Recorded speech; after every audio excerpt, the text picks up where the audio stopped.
before believing everything you hear.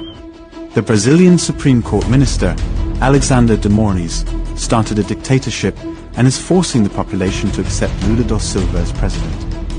Lula da Silva is a criminal politician, convicted for 12 years, who was released after only 580 days, and now holds the presidency through fraud in the elections. Electronic voting machines were manipulated, resulting in 4 to 5 days of peaceful protest against corruption, the biggest demonstration in human history. In the wake of Lula's official ceremony on December 12, 2022, Alexander de Moraes declared war on the population. In fact, the dictator minister aligned with organized crime has ordered the arrest of all indigenous people criticizing his abuse of power. 7 indigenous tribes in Brazil claimed their voting machines returned 0 votes to their candidates, and they are being arrested for questioning these counts.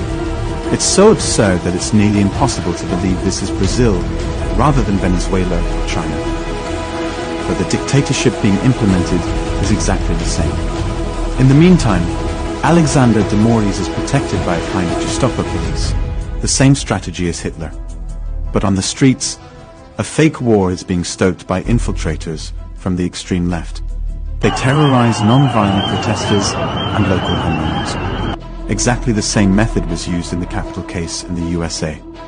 It's a premeditated action by the extreme left-wing Black Bloc and criminal supporters of Lula da Silva, the leader of the gang.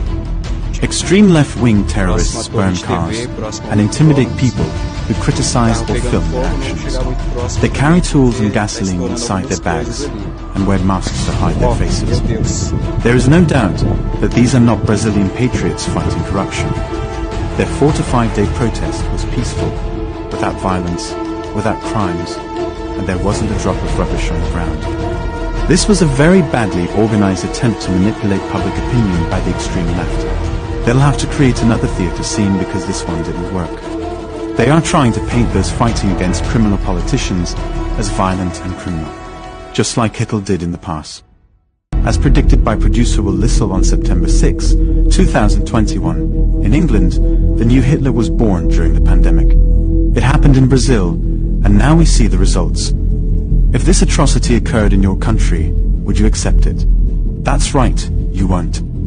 World leaders cannot expect Brazilians to watch their country being held hostage and remain silent. Brazil is ready to defend its homeland against organized crime. A real battle is currently taking place. It is the first time in the history of humanity that a country has been able to continue a campaign against corruption and organized crime for 4 to 5 consecutive days. Brazilians are changing the course of history worldwide.